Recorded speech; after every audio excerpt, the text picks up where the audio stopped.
Mesdames et messieurs, bonsoir. Nous sommes samedi 11 juillet. Voici les grands titres de ce 20h. La nation ivoirienne observe depuis hier vendredi un deuil national de 8 jours. La Côte d'Ivoire pleure son fils. Le Premier ministre Amadou Gon Coulibaly, 72 heures après son décès, la douleur reste vive. Les membres du gouvernement ont présenté leurs condoléances à la famille éplorée. La Côte d'Ivoire n'est pas seule dans ce deuil qui la frappe. Avec elle, l'ensemble des pays membres des Nations Unies. Hier, vendredi 10 juillet, le drapeau de l'ONU était en berne à son siège à New York en l'honneur de l'illustre disparu, le Premier ministre Amadou Gon Coulibaly.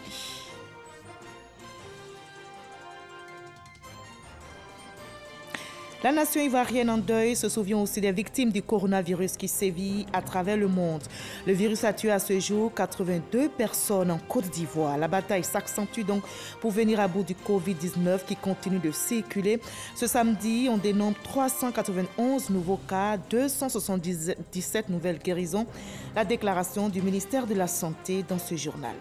La commission électorale indépendante s'attelle aux préparatifs de la présidentielle, finit la révision de la liste électorale, une opération suivie par une mission d'observation du Conseil national des droits de l'homme. Elle vient de livrer son rapport d'évaluation. Ajoutez notre rendez-vous culturel de samedi. On s'intéresse aujourd'hui à l'ouvrage du professeur David Moussa Soro, un ouvrage dédié au Premier ministre ivoirien arraché à l'affection des siens le 8 juillet dernier. Le livre intitulé AGC, l'homme qu'il faut, a été publié en juin dernier et il dévoile la vie, le parcours professionnel, politique et les valeurs qu'incarnait celui qu'on surnommait le lion. AGC, selon notre invité, avait le meilleur profil pour gouverner, un profil fondé sur 3 critères qu'il nous dévoilera. Bonsoir, professeur David Moussa Soro. Bonsoir, Madame Ngora. Alors, vous avez publié avant le décès du Premier ministre Amadou Gon Coulibaly 2 ouvrages que je tiens ici, AGC, l'homme qu'il faut et Paroles pour AGC. Le sort, malheureusement, en a décidé autrement. La grande faucheuse nous oblige à conjuguer désormais au passé le verbe falloir que vous avez employé dans votre titre. On dira désormais AGC, l'homme qu'il fallait. Hélas, Madame Ngora, il a plu au Seigneur, dans sa souveraine volonté, de rappeler auprès de lui ce très précieux trésor. Ce très précieux trésor, son excellent Amadou Gon Coulibaly. Mais, Madame Ngora, son Excellence Amadou Gon Coulibaly nous a enseigné. Il nous a enseigné des valeurs qu'il a lui-même incarnées. Et ces valeurs, c'est le culte de la compétence, c'est l'engagement sans compromission et c'est également les valeurs humanistes. Justement, compétences, responsabilité, conviction, des valeurs humanistes qu'incarnait AGC, des valeurs promues tout au long de sa vie. Vous en parlez dans vos ouvrages. Nous allons en parler également dans la page culture ce soir qui lui est dédiée. À tout à l'heure, professeur. Merci.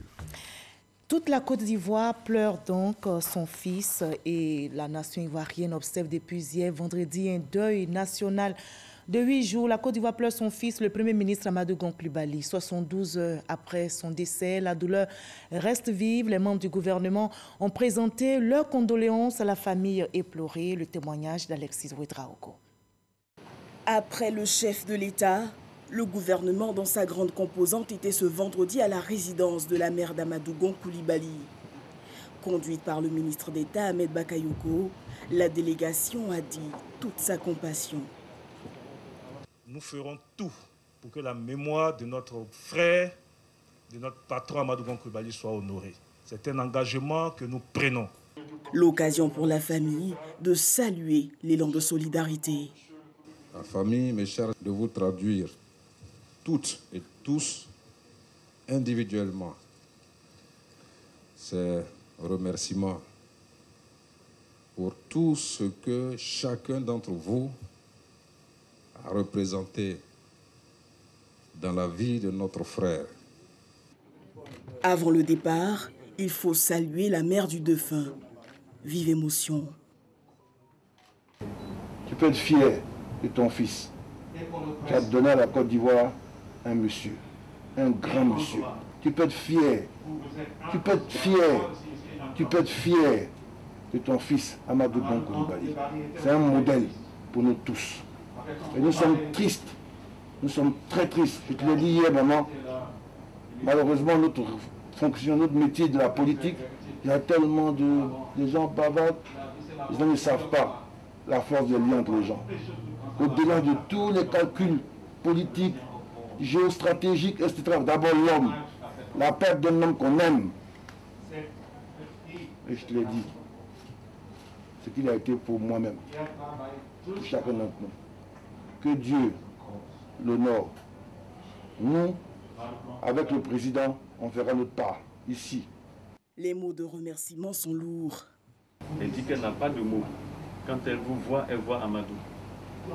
Et donc, elle vous remercie infiniment. Avec eux, plusieurs autres sont aussi venus pleurer Amadou Gon Coulibaly, l'ami et frère, le président de l'Assemblée nationale, le président de la Banque africaine de développement, l'ambassadeur de France. Le secteur privé pleure aussi et pour ce secteur, il était l'artisan du redressement économique de la Côte d'Ivoire. Les opérateurs économiques ivoiriens rendent hommage au Premier ministre Amadou Gon Coulibaly. Ils le décrivent comme un homme compétent, rigoureux, un travailleur de grande probité. Lonsini Bakayoko. Ils sont tous unanimes.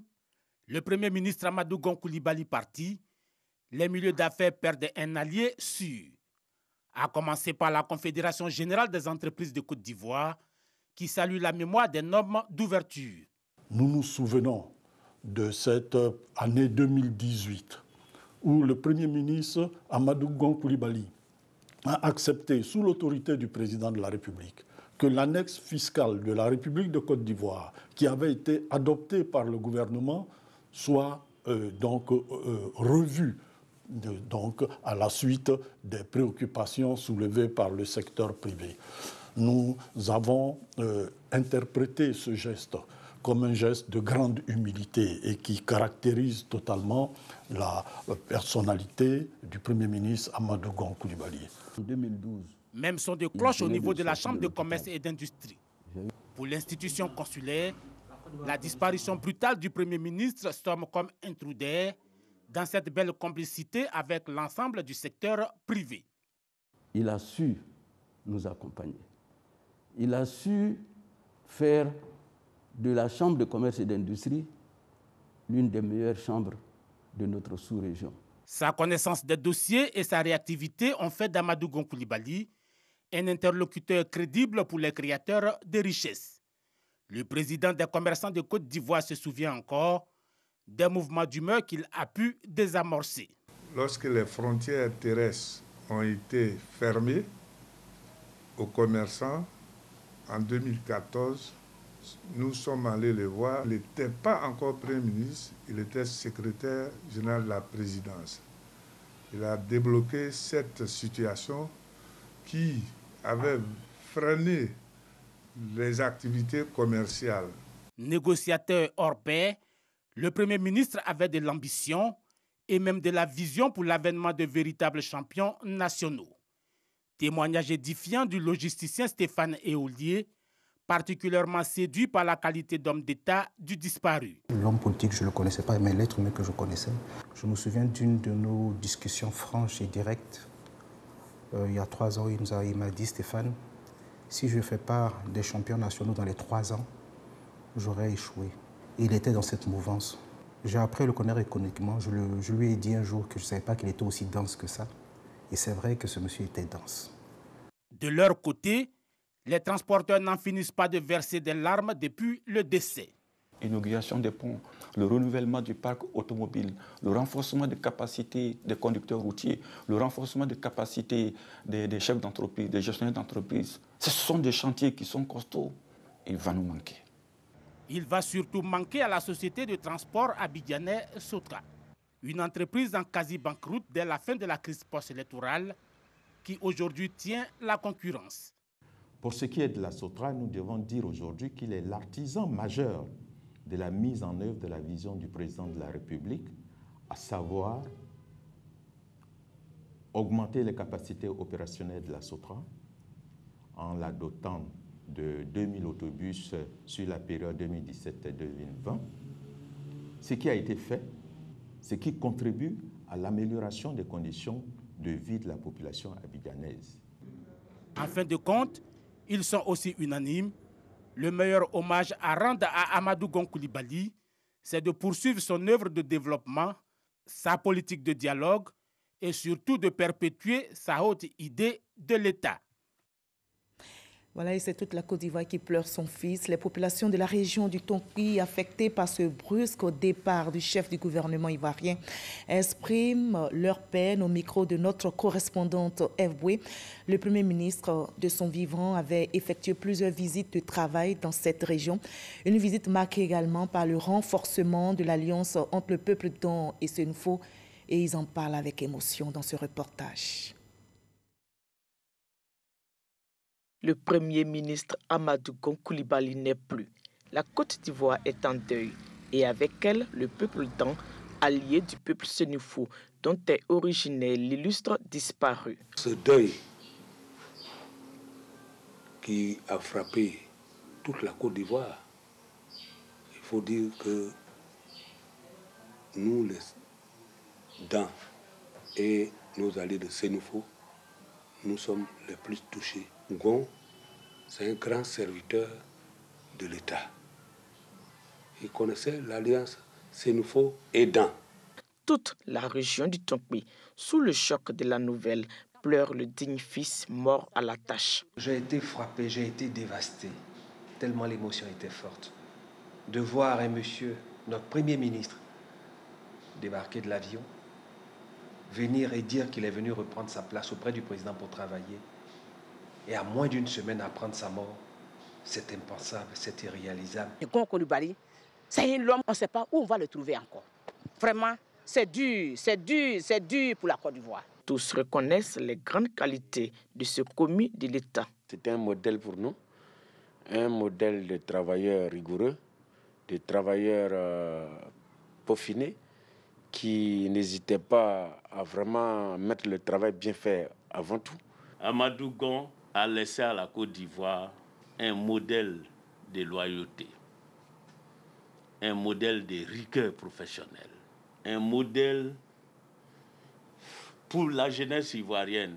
Nous, en tant que jeunes leaders, vraiment, nous avons perdu quelqu'un en qui nous avions confiance, quelqu'un en qui nous avons voulu ressembler, parce que c'est un homme vraiment très engagé, et avoir ces personnes engagées comme ça, c'est rare. Il nous a laissé un grand chantier qu'on ne doit pas abandonner. Il était un grand travailleur, il nous a appris à travailler. Nous n'allons pas abandonner le chantier qu'il nous a laissé. Un vaste chantier de développement laissé à la région du Tonki. Il y a effectué plusieurs visites de travail. Des projets de développement dans plusieurs domaines portent son empreinte. Le festival Tonki Nindalé, l'inauguration du nouvel hôtel de ville de Mans, la pose de la première pierre du futur centre hospitalier régional de Mans, la réhabilitation de la voirie de Mans et bien d'autres projets d'envergure. On s'est dit, mais dis donc, Mans a duré sans goudron. Aujourd'hui, Coulibaly est passé, il y a eu du goudron et aujourd'hui on nous dit qu'il est mort. Comment allons-nous devenir? Mais on laisse dans la main de Dieu. Le dernier acte que le Premier ministre a fait, c'était lors de son passage ici, quand il a accepté en notre budget, ce n'était pas dans notre budget, de donner 50 millions afin que nos étudiants qui sont en classe ingénieur puissent aller faire des stages en France. Il a traduit de façon naturelle ce qu'il est lui-même. À Mans, comme partout en Côte d'Ivoire, les drapeaux sont en berne jusqu'au 17 juillet. Le deuil est lourd à porter. Adieu, Amadou Gon Coulibaly. Adieu, Monsieur le Premier ministre. Et ce deuil qui frappe la Côte d'Ivoire est aussi ressenti dans les représentations diplomatiques ivoiriennes à Abidjan comme à l'extérieur. C'est le cas aux États-Unis où l'ambassade a procédé à une cérémonie d'hommage au Premier ministre pour saluer la mémoire d'un homme loyal, travailleur et courageux. Adama Koné. Des officiers militaires qui montent solennellement les marches à l'entrée de l'ambassade de Côte d'Ivoire aux États-Unis. L'ambassadeur Mamadou Aïdara qui se recueille avant de déposer une gerbe de fleurs pour la mémoire du Premier ministre Amadou Gon Coulibaly. Une photo au pied de l'éléphant un drapeau en berne, la Côte d'Ivoire est en deuil au pays de l'oncle Sam. Dans cette douleur, la Côte d'Ivoire n'est pas seule. Les pays membres de la communauté économique des États de l'Afrique de l'Ouest, CEDEAO, manifestent également leur solidarité. Tour à tour, les diplomates africains présents à Washington imitent l'ambassadeur ivoirien. L'atmosphère est lourde. Deuxième tableau de cet hommage, le témoignage du chef de la délégation diplomatique ivoirienne aux États-Unis, Alassane Ouattara. En ce moment difficile, seules les images et les témoignages unanimes de la grandeur de l'homme, de son humilité, de son ardeur au travail et de son exemplarité peuvent nous réconforter et nous donner espoir. Le Créateur lui réservera une place de choix dans son royaume. Chers collaborateurs, la cérémonie de ce jour est l'hommage que nous, membres de cette mission, qui l'avons reçu à plusieurs reprises dans le cadre de ses activités professionnelles, pouvons lui rendre.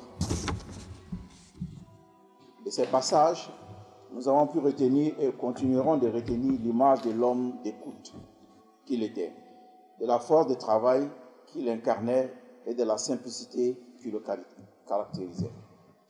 Faut-il le rappeler, chaque année, le Premier ministre Amadou Gon Coulibaly effectuait au moins 2 missions aux États-Unis à la faveur des réunions de printemps en avril et des assemblées annuelles en octobre des institutions de Bretton Woods, le Fonds monétaire international FMI et la Banque mondiale. Des voyages qui n'auront plus lieu pour Amadou Gon Coulibaly. Hélas, pas la faute de la grande faucheuse. Et comme on le voit, la Côte d'Ivoire n'est pas seule dans ce deuil qui la frappe.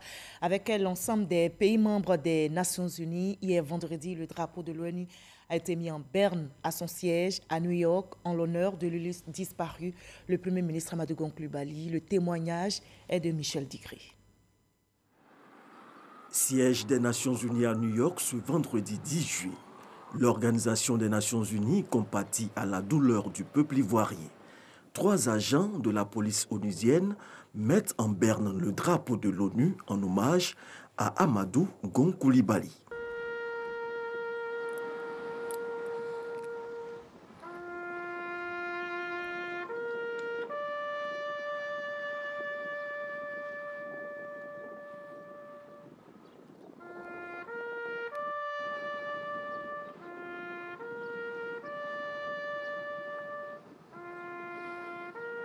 Le message de compassion de l'ONU a été livré par Stéphane Dujarric, porte-parole du secrétaire général.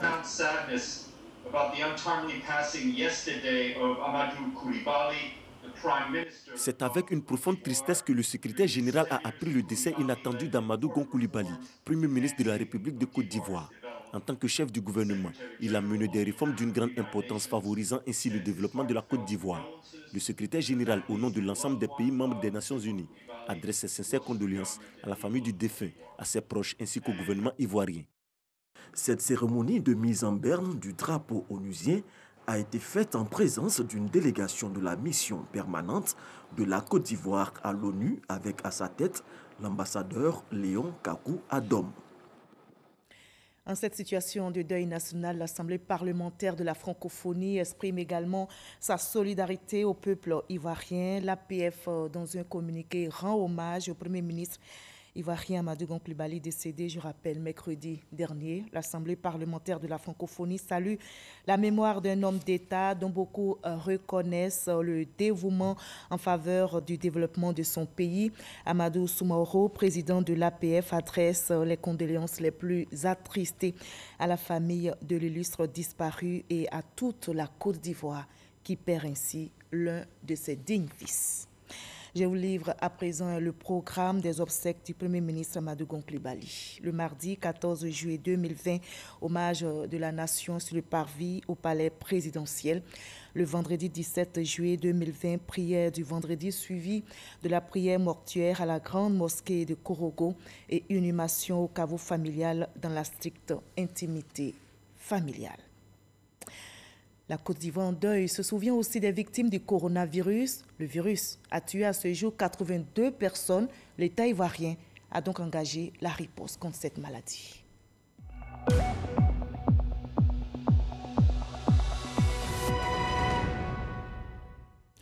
La bataille s'accentue pour venir à bout du Covid-19 qui continue de circuler. Ce vendredi, on dénombre dans notre pays 391 nouveaux cas confirmés, 277 nouvelles guérisons. Nous écoutons le directeur général de la santé, professeur Mamadou Samba, au micro de Cheikh Koné. Samedi 11 juillet 2020, 391 nouveaux cas de Covid-19 sur 2281 échantillons prélevés, soit 17% de cas positifs, 277 guéris et un décès. Nous avons déploré le 7 juillet 2020 un décès. Il s'agit d'un patient de 53 ans au site de prise en charge du CHU de Yopougon. Le ministre de la Santé et de l'Hygiène publique présente ses condoléances à la famille éplorée. À la date du 11 juillet 2020, la Côte d'Ivoire compte donc 12 443 cas confirmés, dont 6 357 personnes guéries, 82 décès et 6 004 cas actifs. Le nombre total d'échantillons est de 74 880. Le ministre de la Santé et de l'Hygiène publique rappelle à la population que les services de santé sont ouverts avec le dispositif habituel d'offre de soins et continue de recevoir les personnes ayant besoin de leurs services. Il exhorte les populations à continuer de fréquenter nos établissements sanitaires pour leurs problèmes de santé, notamment les services de vaccination et de consultation prénatale. Le ministre de la Santé et de l'Hygiène publique appelle au respect des mesures barrières, notamment le port du masque dans les lieux publics. Je vous livre à présent ce communiqué émanant du Sénat. Monsieur Jeannot Ahoussou-Kouadio, président du Sénat, porte à la connaissance de l'opinion nationale qu'il s'est rendu comme à l'accoutumée en Allemagne pour un bilan général de santé. Il a quitté Abidjan le 2 juillet et est arrivé le 3 juillet 2020 après avoir transité par Paris. À l'issue des examens médicaux réalisés, monsieur Jeannot Ahoussou-Kouadio a été diagnostiqué positif à la COVID-19. Monsieur Jeannot Ahoussou-Kouadio poursuit son traitement en Allemagne où il séjourne et voudrait rassurer l'ensemble de ses concitoyens sur son état de santé considéré comme globalement satisfaisant. Le président du Sénat rappelle à toutes et à tous la nécessité d'observer strictement les mesures barrières préconisées en vue de lutter contre cette pandémie. Communiqué signé du directeur du cabinet Simplice Yao Kona. Voilà, on continue donc la sensibilisation au point presse du gouvernement ici en Côte d'Ivoire puisque la pandémie n'est pas terminée. Les autorités sanitaires invitent donc à ne pas relâcher dans le respect des gestes barrières pour freiner le coronavirus.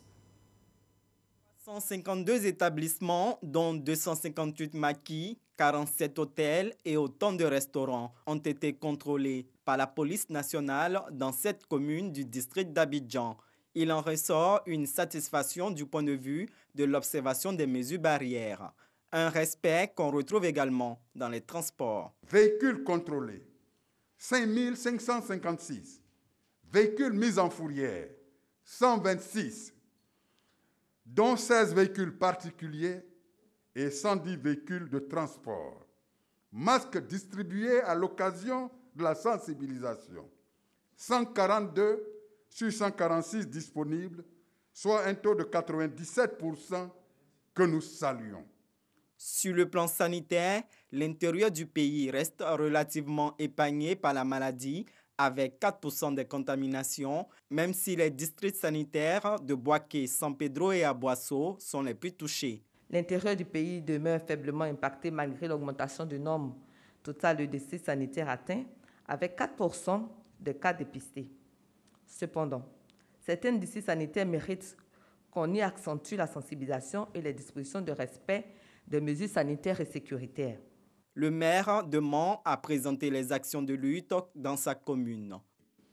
Au niveau de la mairie, mise en place d'un comité de veille avec un champion de lutte contre la maladie afin de sensibiliser et suivre la bonne application des mesures barrières par les agents de la mairie. Multiplication des dispositifs de lavage de mains dans les locaux de la mairie. Mise à disposition des agents, des usagers et des communautés de kits et gels hydroalcooliques, des gants, de cache-nez, avec obligation de les porter avant d'avoir accès aux services de l'état civil. La prise d'un arrêté pour réglementer le fonctionnement des marchés et des commerces.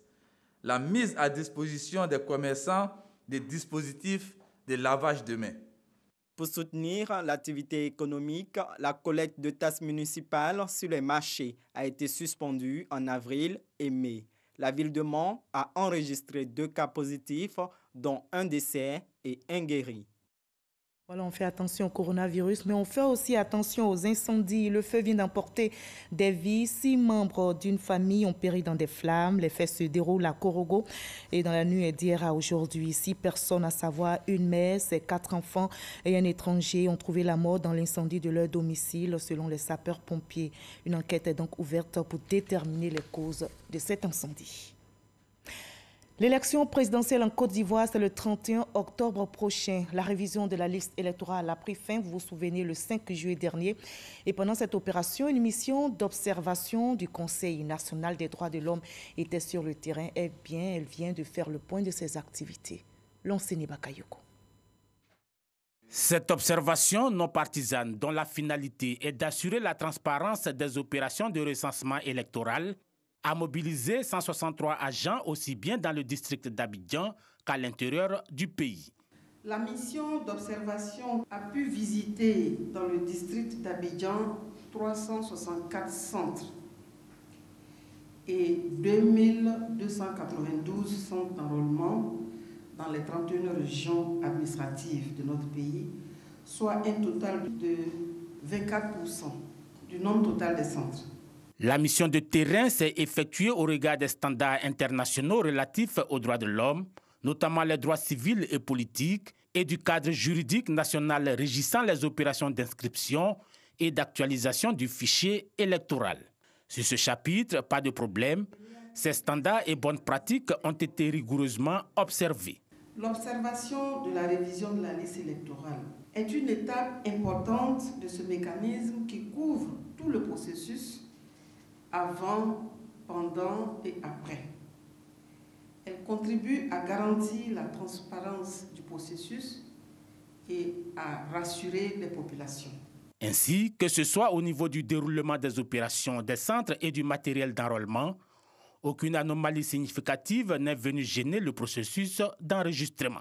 Au plan sécuritaire, malgré une absence quasi générale des forces de défense et de sécurité, aucune perturbation majeure n'a non plus été soulignée. Les partis politiques, le CNDH et les organisations de la société civile se sont investis dans la sensibilisation et la mobilisation des populations pour une participation massive à l'opération. L'affluence dans les centres d'enrôlement a donc connu un pic de mobilisation dans la période du 30 juin au 5 juillet 2020.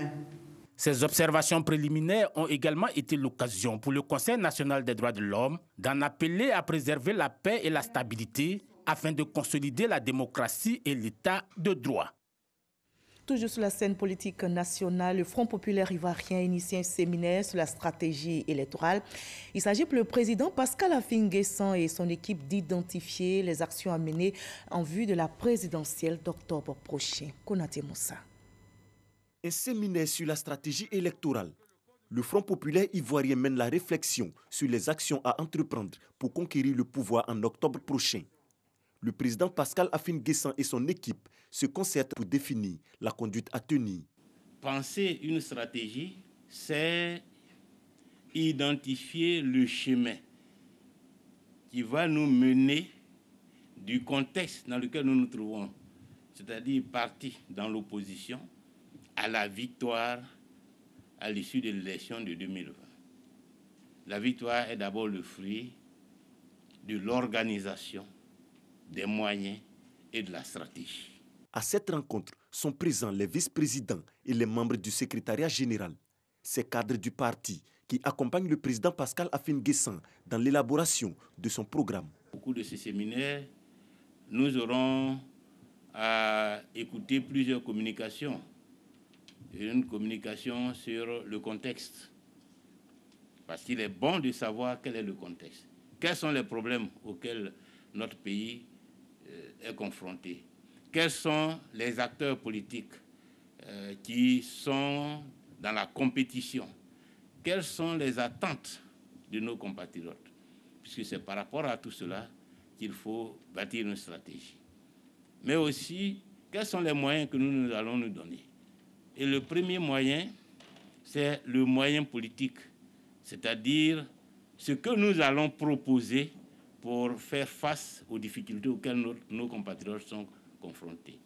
Quels sont ces problèmes et quelles sont nos solutions?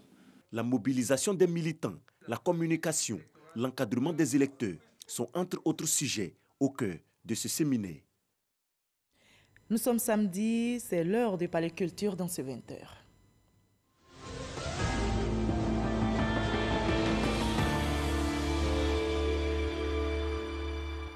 Voilà, on en arrive à l'entretien avec notre invité de la page culture. Je vous retrouve avec plaisir, professeur David Moussa Soro.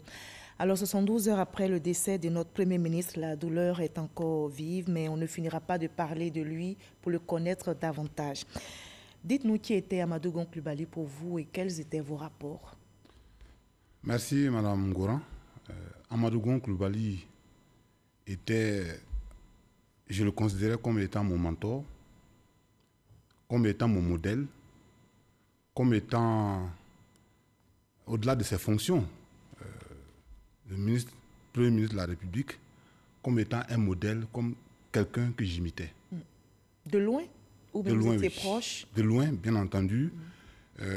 Quelquefois, dans sa proximité. Et c'est justement, étant souvent dans sa proximité, que j'ai pu observer des choses. Et ce sont ces choses que j'ai essayé de consigner dans ce premier livre. D'accord. Vous êtes professeur titulaire de philosophie, un lecteur attentif de Platon, et vous développez dans votre livre sa version de la gouvernance. Dites-nous, c'est qui le bon gouvernant selon Platon? Mais le bon gouvernant selon Platon, d'abord, je voudrais préciser une chose, c'est que Platon, ce n'est pas n'importe quel philosophe. Platon, c'est le père de la philosophie politique. Et la question que Platon pose et qui est au fondement de toute la philosophie politique, c'est qui doit gouverner la cité. Et la réponse que Platon donne à cette question, c'est celui qui sait, qui doit gouverner, celui qui est informé sur la société. Et qui a un profil. Qui a un profil, donc capable donc, de lui permettre de comprendre les problèmes de la société, c'est lui qui doit gouverner. Alors donc selon sa vision, selon la version platonique, c'est qui le bon gouvernant? Mais selon Platon, le bon gouvernant, c'est celui qui est informé sur la société et qui a été formé efficacement. D'accord, donc qui est formé et informé. Absolument. Vous témoignez dans votre livre que AGC était le bon choix, il avait le meilleur profil et répondait aux critères donc, pour diriger la cité. Oui. Quel est ce profil? Est-ce que vous pensez qu'il répondait à ce profil? Oui, bien entendu, c'est ce que je pense. Ça, c'est vraiment ma position. D'accord, il était formé, il était bien informé. Il était formé. Et Platon a demandé à ce que le dirigeant soit bien formé. Amadou Gon était très bien formé. Vous allez nous dire tout à l'heure, on va juste suivre ensemble ce résumé de votre ouvrage AGC, l'homme qu'il faut, quel était donc ce profil. C'est résumé par Issa Tchounan-Yeo. On regarde un bout et on en reparle sur ce plateau. Des références philosophiques, livresques et culturelles. Tout y est dans le livre AGC, l'homme qu'il faut, du professeur David Moussa Soro pour montrer et décrire l'homme exceptionnel et multidimensionnel qu'est Amadou Gon Coulibaly. Professeur titulaire de philosophie antique et d'études africaines à l'université Alassane Ouattara de Bouaké, spécialiste de Platon, David Moussa Soro utilise une démarche scientifique pour convaincre l'opinion du choix d'Amadou Gon Coulibaly comme candidat du RHDP, Rassemblement des Ufotistes pour la démocratie et la paix, à l'élection présidentielle d'octobre 2020. 3 chapitres fondent son argumentaire.